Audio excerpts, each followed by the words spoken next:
자, 민주당 얘기도 해보겠습니다. 민주당이 8년 만에 새로운 당 로고와 상징을 바꿨습니다. 2016년이었죠. 문재인 당시 당대표 그리고 광고 전문가 손혜원 전 의원 주도로 새로운 당 로고를 만든 지 8년 만인데 더불어자가 좀 작아지고 색깔이 3개 들어갔는데 이재명 대표 이미지 컨설턴트가 좋다고 잘 어울린다고 얘기했던 3가지 색이 들어갔고 과거 전통적인 민주당의 파란색, 문재인 정부에서 지지자들은 이니블루라고 했던 그 색은 좀 축소가 됐습니다. 어떻게 보세요?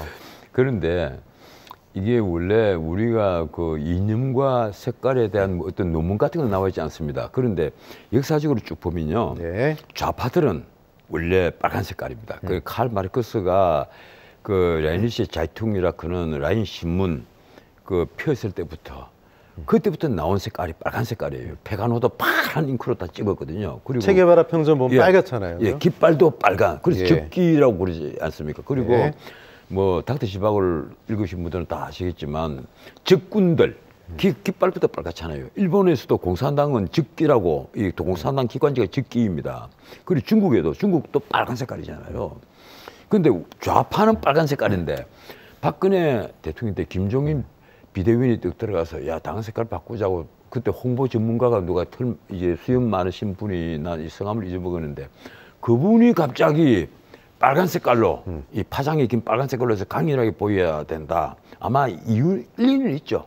그렇게 해서 파란 색깔을 빨간 색깔로 바꿔버렸어요. 그때 좀 센세이셔널했어요. 갑자기 국민의힘이 빨간색 사실은 미래통합당이 달고 그러면서 갖다 붙인 게 미국 공화당도 뭐 빨간 색깔이 됐는데 미국 공화당은 빨간색, 파란색을 같이 쓰죠. 이 코끼리가 같이 씁니다. 그런데 그런 이유를 갖다 붙이는데 말도 안 되는 이유를 갖다 붙인 거예요. 그래서 보수주의의 파란 색깔을 난데없이 보수주의를 빨간 색깔로 빨간칠로 도배를 해버렸단 말이에요. 그러니까 민주당이 재빨리 체액한 거잖아요. 그전에는 노란 색깔에서 뭐 왔다 갔다 하던 주황 색깔에서 왔다 갔다 하던 민주당이 파란 색깔로 재빨리 체액했거든요. 그럼 우리는 파랑 이러면서 가는데 그 파랑이 민주다. 그리고 보라는 그 미래를 상징한다. 이 보라가 미래를 상징한다는 것은 금융권에서도 자주 써먹는 겁니다. 사실은요. 그리고 초록이 희망이다. 초록 희망도 뭐 자주 나오잖아요. 광고 같은 거 보면. 그래서 이게 이재명에게 컨설팅 업체가 아주 이것도 아마 나는 정치 선전 최고의 하나의 일환으로 봅니다. 처음에 권할 때, 야, 당신의 이미지와 너무 맞는 것이 파랑, 보라, 초록이다. 그래, 민주, 미래, 희망이다. 그 누구한테나 맞는 거 아닙니까? 그렇죠. 내가 가령 뭐 정치를 한다 그러면, 네. 아, 선생님에게는 미래가 맞습니다. 네. 안 그러면 나 화를 내겠죠. 나는 과거라고 화를 내겠죠. 예. 마찬가지로 그렇게 해서 파랑, 보라, 초록이 퍼스널 컬러다. 이런 식으로 SNS에 올리고 선전전을 벌였습니다. 차가운 촌남자로 불러달라 이런 얘기도 했었고요. 예, 그게 이제 2년 반 전인데 이번에 그 더불어민주당 더불어 갖다 붙인 사람은 손혜원 씨예요. 그 더불어민주당에서 그 로고를 어떻게 디자인하는 PI 작업을 하면서 그 PI 선포식을 했죠.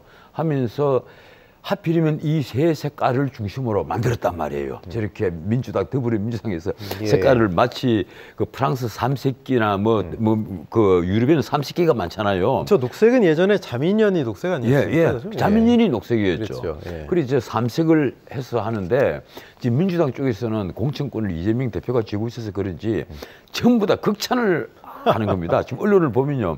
야, 왜 우리가 이렇게 바꿔서 하고 말한 사람은 비명계 친문 세력들밖에 없습니다. 문재인의 색깔이라고 불리는 이니블루. 그 파란 색깔 어디 가느냐. 그게 사라져 버렸다. 그러면서 왜 이재명 당신 마음대로 이 당의 PI 작업을 했느냐. 파란색 저기 있는데요, 근데 저게 이제 이니블루는 아니라는 거예요. 이제 문재인 할 때 인자를 해서 인이라 우리 인이 이랬잖아요. 그 이니블루는 아니다. 저건 이재명의 블루다. 그 이재명의 퍼스널 컬러다.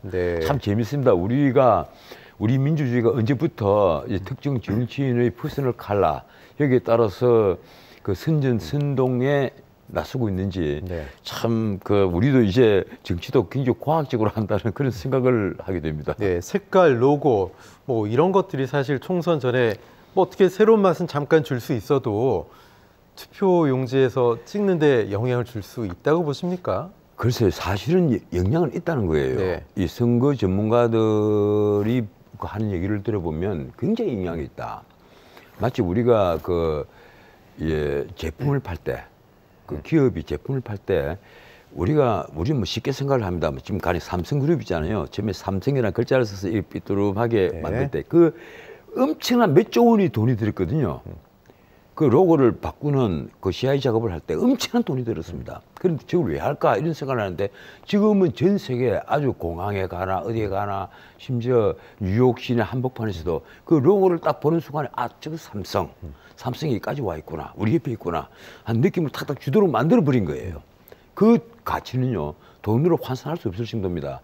마찬가지로 정당의 그 어떤 PI 작업도 그래서 이루어지는 건데 한번 만들면 이거 굉장히 오래 가야 되는 거예요. 그런데 어쩌면 영국에 가야 될지도 모르는 건데 이번에 과연 그렇게 의견 수렴을 했느냐 하는 문제는 앞으로 숙제로 남을 겁니다. 제가 보기로는 그 파랑, 보라, 초록 이 삼색이 언론은 아주 멋지다, 잘 통한다, 이건 이재명과 어울린다 이러는데 제가 보기로는요 좀 이건 정말 이 순전히 개인적인 느낌입니다. 네. 오인하지 마십시오. 뭔가 환해 보이지는 않고 환해 보이지 않잖아요. 다 무거운 색깔이니까 어떻게 보면 뭐 엄심하다고까지는 표현을 하지 않겠는데 환해 보이지는 않으니까 네. 앞으로 저것도 결과가 나쁘면 선거 결과가 나쁘면 아마 이번에 PI 작업을 잘못해서 이런 문제가 생겼다 이런 비판이 나올 수 있을 겁니다. 그럼 뭐 또 바꾸는 건 아니겠죠? 또 바꾸겠죠. 그래 되면. 알겠습니다. 변호사님 훈수 여기까지 듣겠습니다. 전원책 변호사님이었습니다. 고맙습니다. 예, 고맙습니다. 네.